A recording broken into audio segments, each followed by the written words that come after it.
Primero tenemos que ser conscientes qué es lo que estamos conmemorando. ¿Por qué esta fiesta? ¿Quién hizo el Día Internacional de las Mujeres? ¿Por qué se celebra esto? Dice, se celebra. ¿Y dónde se lo hace?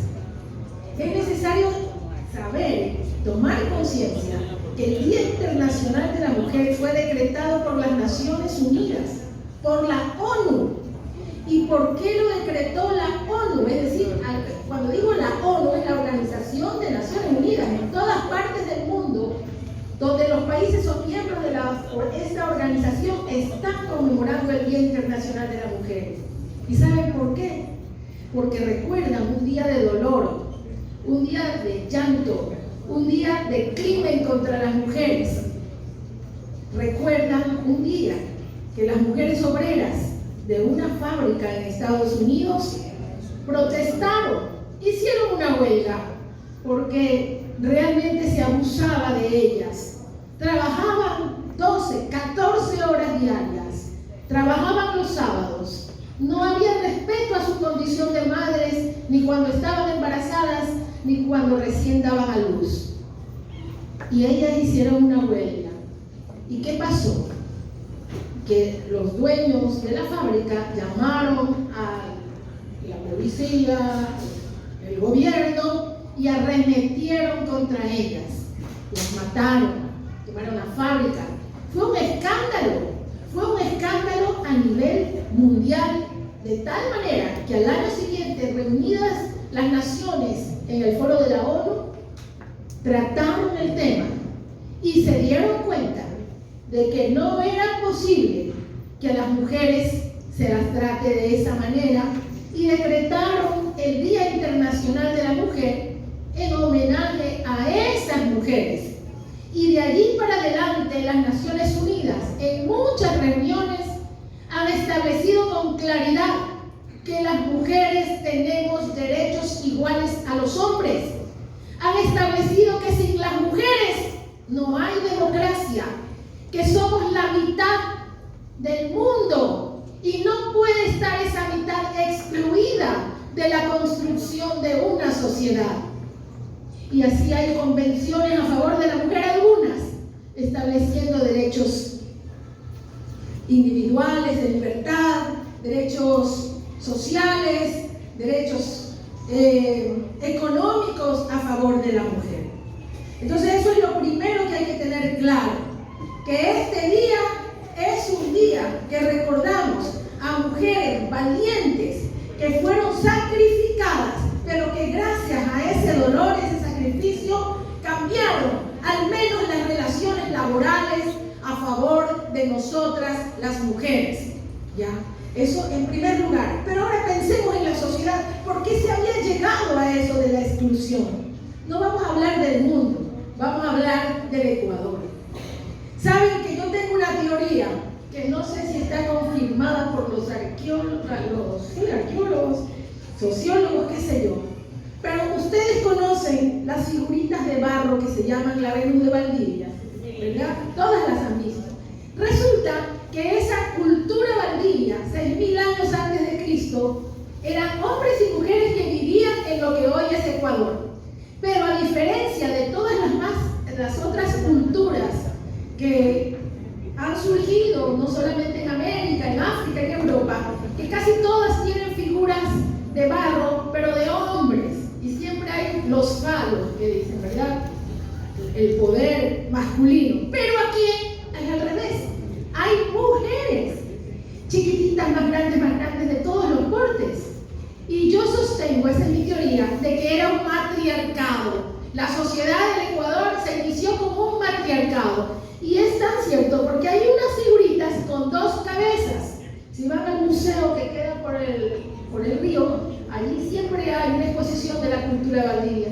Y hay figuras, no es que las mujeres en esa época tenían dos cabezas, eran bicéfalas, no, sino que querían significar el doble rol de la mujer desde entonces. El rol de una cabeza es el rol de la mujer en su familia, en su casa, como decía Anita, ella es ahí, él. Y la otra cabeza mujer en la sociedad. Ella era la que regía en la sociedad.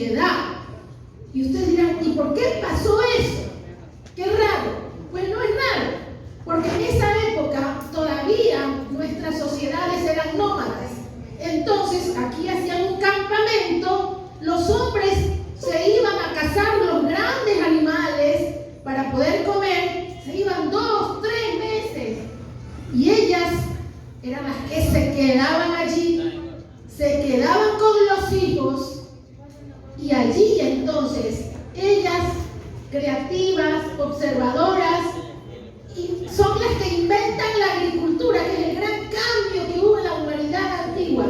Porque al quedarse allí se dan cuenta que si tiras una semilla de maíz, pasa el tiempo y crece de esa semilla una planta y de esa planta una mazorca. Y entonces la invención de la agricultura la hacen las mujeres. Y no solamente eso, sino que había fuego, sabían hacer fuego, y se dan cuenta de que cuando haces fuego en la tierra, el barro se pone, ¿cómo se pone? Duro. Y eso es lo que les dicen, lo podemos hacer a propósito. Y le podemos dar formas al barro. E inventan la cerámica.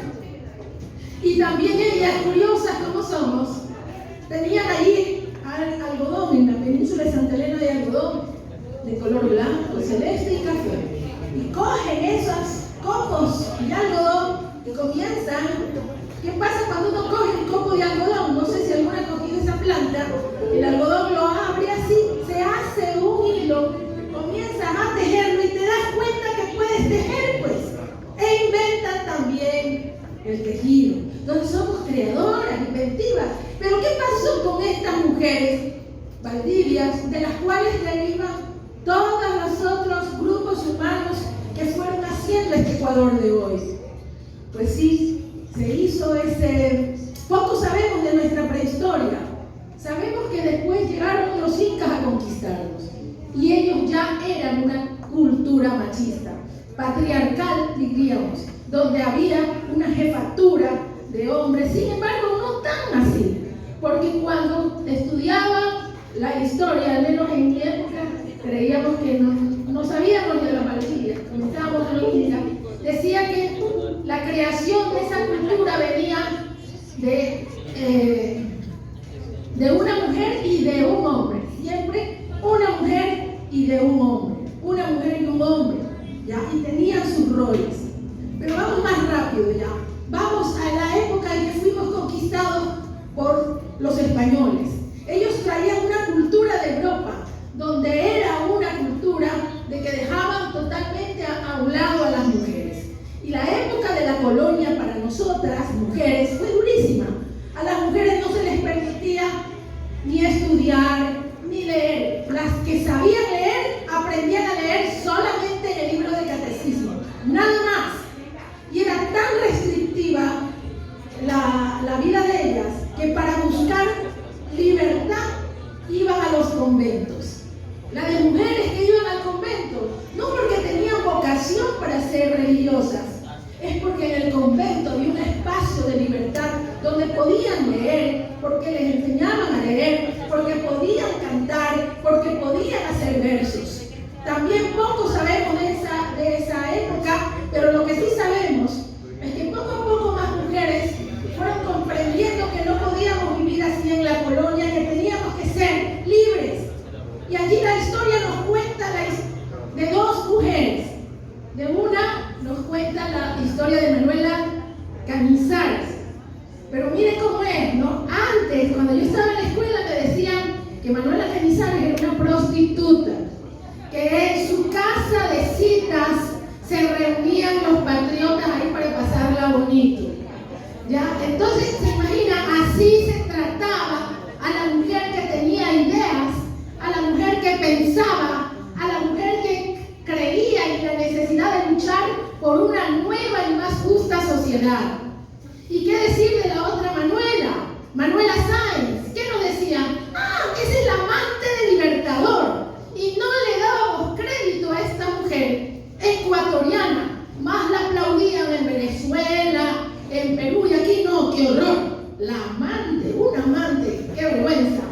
Más la mujer dejó al marido por Bolívar. ¡Qué horror! Le puso los cachos. A ver, pero no comenzamos a pensar que en esa época, primero Manuela tuvo una vida difícil, porque ella, su madre, era una señorita de la sociedad que tuvo un hijo sin casarse, Manuela. Manuela era entonces, desde que nació, ¿cómo es la palabra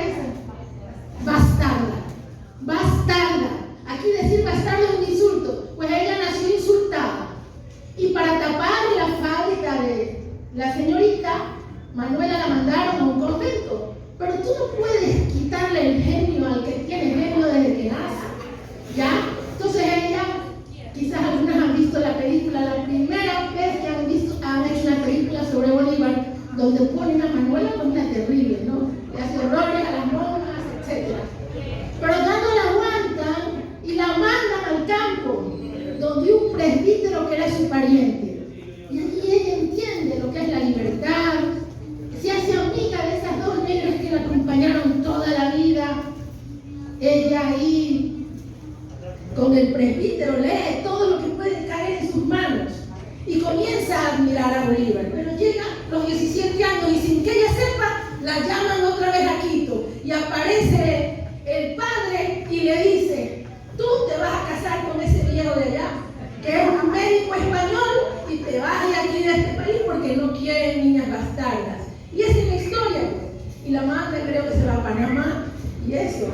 Y bueno, entonces, a ver, piensen ustedes, a ver si ustedes algunas han de tener hermanas o hijas de 16 y 17 años. A ver si alguien viene y le dice: oye, te fuiste. ¿Sí?